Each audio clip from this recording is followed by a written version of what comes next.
suis Yves Houtman, je suis photographe basé à Bruxelles. Je suis ingénieur de formation et dans mon parcours, après quelques années dans ce milieu, j'ai refait une formation en écriture, théâtre et cinéma à l'INSAS, à Bruxelles, ce qui m'a amené à la réalisation de courts-métrages.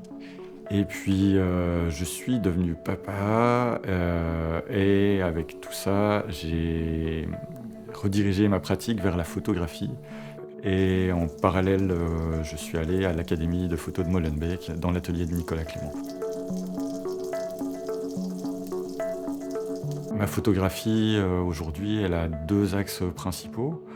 Il y a un premier qui est un peu plus basé sur un concept de base, une idée de base.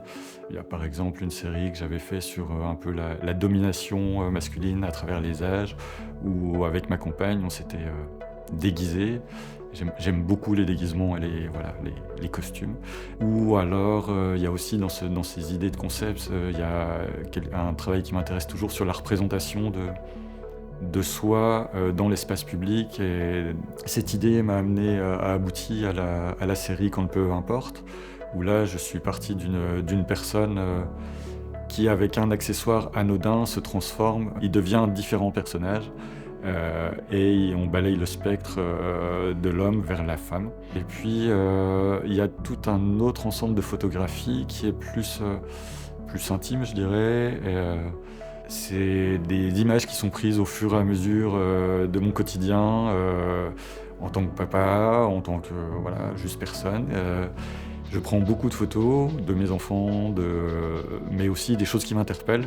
Et c'est là où il y a ma sensibilité qui se mêle à ce quotidien plus anodin, on va dire, qui me permettent en fait d'aborder des problématiques à la base personnelle. Par exemple, comment j'ai appréhendé la naissance de ma fille, ma première naissance, ou la deuxième là, de mon fils, comment je gère le temps qui passe, mes enfants qui grandissent, cette espèce de nostalgie du présent qui se déroule parce que le temps passe vite, et donc j'extrais de toutes mes images comme ça qui sont prises, certaines images plus graphiques, plus génériques, pour essayer d'aller vers un récit plus universel, ou en tout cas des sensations plus universelles, où chacun peut se retrouver par rapport à ces questionnements-là.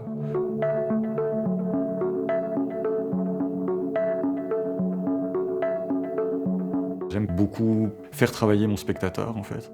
Donc, travailler sur des tailles très petites avec des tailles plus grosses, amener au sol ou dans des positions un peu plus inconfortables certaines images pour provoquer un déplacement du visiteur, enfin de la personne qui regarde mes images, ce qui permet des fois d'aller chercher un détail, on se rapproche, et puis d'un coup à côté il y a une image beaucoup plus grosse, où on voit des détails qui entrent en écho avec cette petite image, et on recule pour revoir la plus grosse, voir les deux ensemble, et voilà. J'aime quand on rentre dans ce rapport un peu physique de déplacement pour visualiser le travail.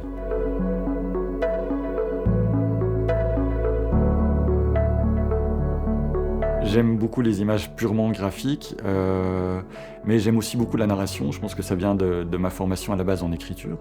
Et donc j'essaie de trouver un équilibre dans tout ça pour avoir enlevé en tout cas les notes, les références à la petite histoire ou au temps présent, et pour avoir des images vraiment un peu universelles, qui restent graphiques mais en entrant par une narration. Je trouve toujours très intéressant le travail des photographes qui n'est pas purement conceptuel, mais qui a vraiment un point d'entrée assez simple, assez facile, et qui après peut aller vers des choses très abstraites, très poussées. Je trouve par exemple que les travaux de Charlotte Abramoff dans les jeunes photographes actuels sont super intéressants pour ça, parce que c'est hyper beau, hyper bien réalisé, et en même temps il y a toujours un premier sens qui est évident et simple d'accès, et j'aime ça, et c'est ce que je recherche à pratiquer aussi dans mes images.